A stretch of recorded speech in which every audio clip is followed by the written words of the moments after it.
In this clip, I will share how to take the Level 3 essay exam. So here is a brief agenda. I'll first talk about 3 key points that you must keep in mind as you work through an essay exam. The first point has to do with managing your time. You need to answer very precisely and you need to write clearly. So I'll talk about this in a little bit of detail. Then I will tell you what you must not do on the exam. Next, I will share with you what the CFA Institute says on their website about taking the Level 3 exam. And finally, I will suggest some next steps. So the first key point is that you must manage your time. The Level 3 morning exam will start at 9 a.m. and it will go on till noon. So like all your other exams, this is a 3-hour exam. So 180 minutes, 180 points. You have several questions to answer. Typically, it's roughly 10 questions, but it could be plus or minus. And right up front, you are told that question 1 is 16 minutes, 2 is this many minutes. So I'm just presenting an example here. On your exam, the first question might be based on institutional investors, and it might be 12 minutes. So this is just an example. When you get your exam and you see this page, the first thing I want you to do is write down the time at which you will finish each question. Now, I suggest that you just go in order. If there is a strong reason for you to do 3 first and then 1, you can do that. But spend a few minutes to document your times. Now, what do I mean by that? You are starting typically at 9 a.m. So you say that you'll be done with the first question by 9:16. Then the second question is 19 minutes, so you should be done with this by 9:35. The third question, 14 minutes, so you should be done by 9:49, and so on. So fill this out for all the questions. This way, when you are working on question number 3 and you hit this time, that means that you need to move on to the next question. So doing this allows you to make sure that you stay on time. So this is one piece of advice. Next, recognize that for every question, there will be parts, and each part will tell you how many minutes. So this might be question 1, part A. There will be some text, and then there's this question. So this is 4 minutes. This tells you that this is a 4-point question, and you need to stay within 4 minutes when answering this. So keep that in mind also. Don't get hung up, don't get carried away. If you are writing too much, then something is wrong. So make sure you stick within the allotted time. The second key point is that you must answer precisely. So answer exactly what you are being asked. So here is how I suggest you do this. First, read the question. Now, there will always be a case or some information, and then after that there is the question. So if you read the question quickly, here it is asking for the risk tolerance. Now you know what to look for when you read this. So once you know the question, then start actively reading the information presented. By actively reading, I mean that you go through this and you underline information that you think is relevant. So for example, if we are talking about risk tolerance, and then you read that their annual living expenses amount to this much, the after-tax salary increases will offset any future increases in their living expenses. This seems to be related to risk tolerance. So start making a note of these points, or start at least underlining them. Then read the question again before you answer. So that way we make sure that you understand exactly what's being asked for. So you are being asked for 2 reasons. That means you need to give just 2 reasons. Once you've read the question again, then think about how you will respond. If you want, you can jot down your rough points. But before you start giving your formal response in the space provided, you need to know what you are going to write. Once you are ready, then you start writing your answer. You need to stick precisely to what is asked. If the question says give 2 reasons, then you need to very clearly say reason 1 and reason 2, and then give those reasons.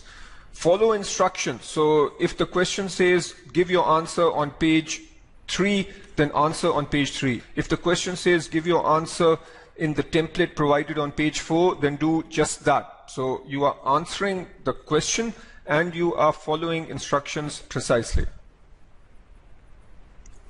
The next point is that you must write clearly. Now, what does that mean? First of all, recognize that the level 3 exam is a test of your knowledge and how well you can apply the knowledge.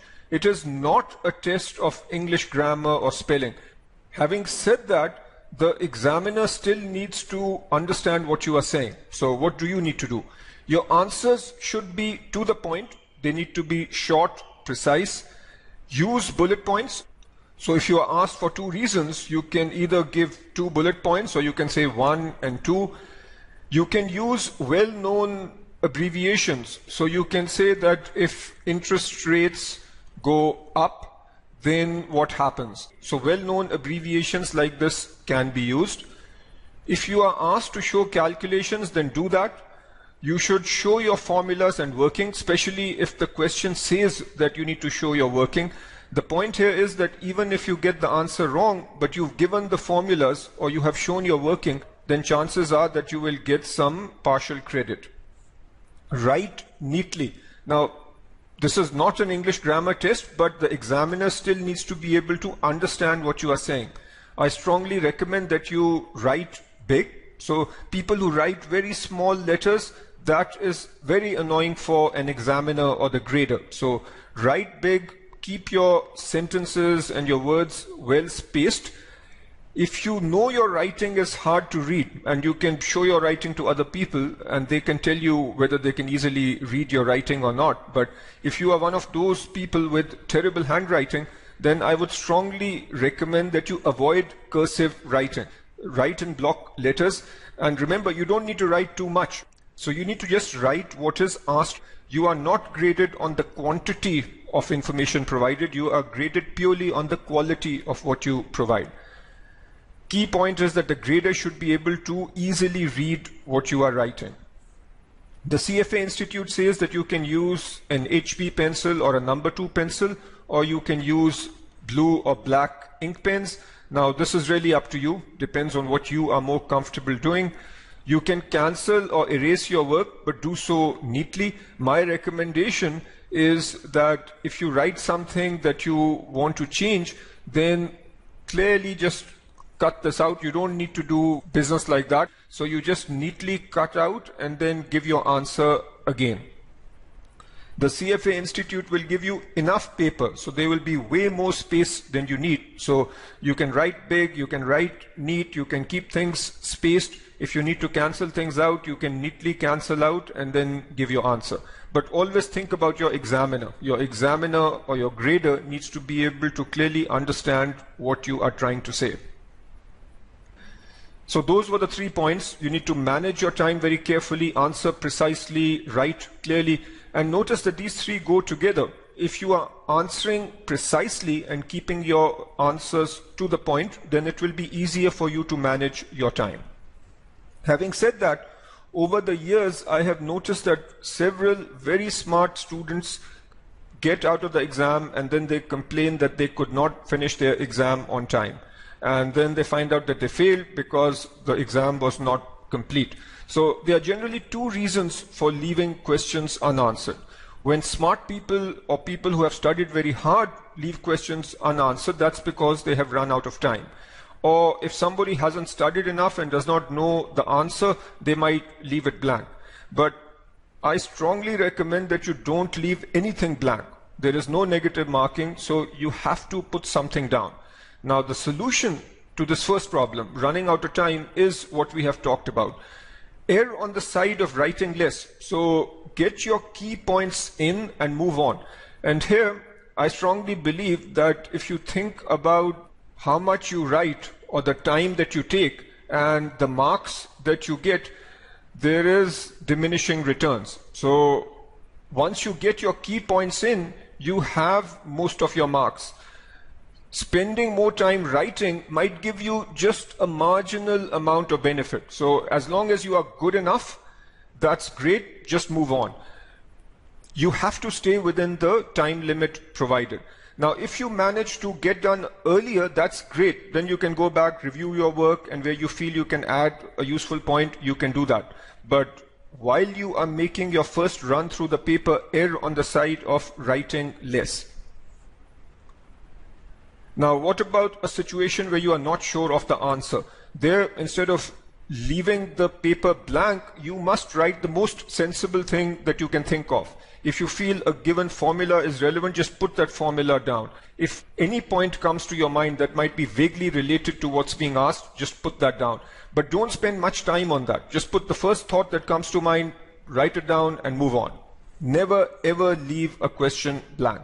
And I hope you recognize why I'm saying that. If you leave something blank, the best you can get is 0 points. If you do write something, then there is a chance that the grader sees some sense in there and gives you partial credit.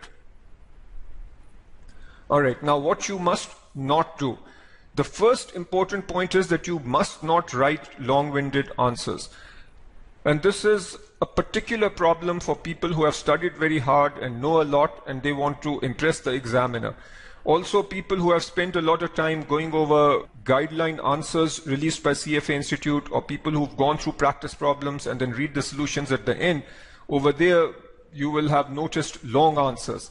Now, those long answers are provided by CFA Institute so that you can understand the concepts. So in those answers, not only are they providing answers, they are also trying to explain. And if they ask for 2 reasons in the question, the guideline answer might give 4 reasons because they are trying to tell you that all those 4 reasons are valid.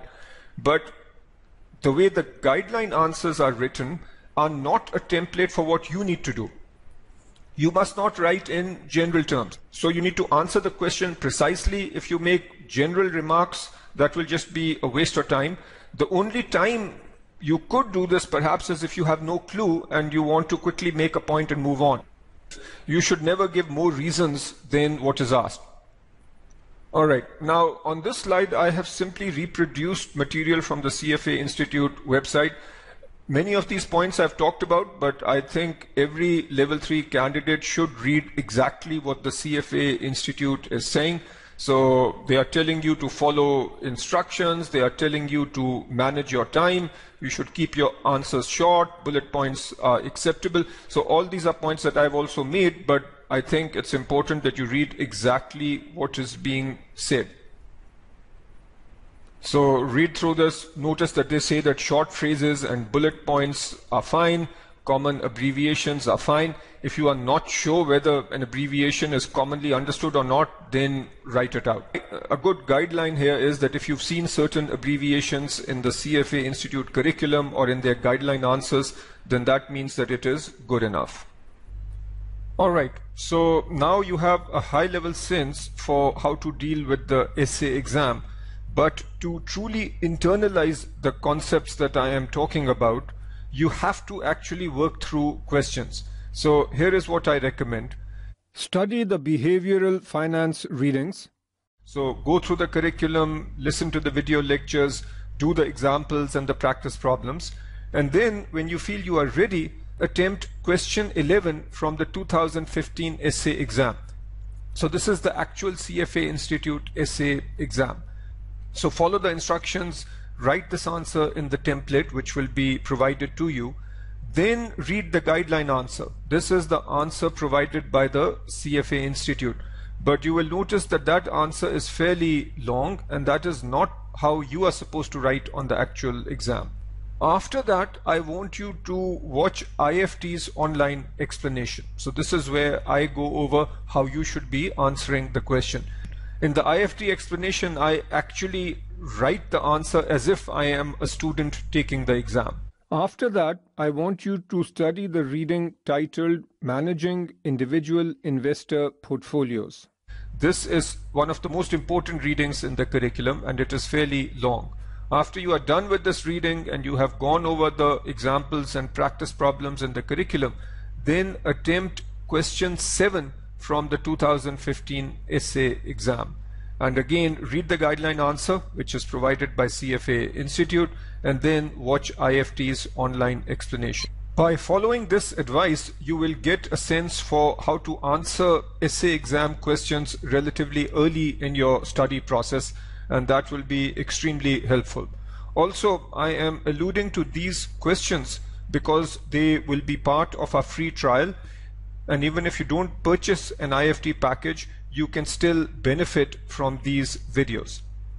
So that is it. I'm sure you will recognize that the key to success is practice. So make sure you do a lot of practice. While you are studying, practice the questions in the curriculum. Once you are done with a given topic, work through questions from past papers. And if you do that over the next several months, I am confident that you will pass the level 3 exam.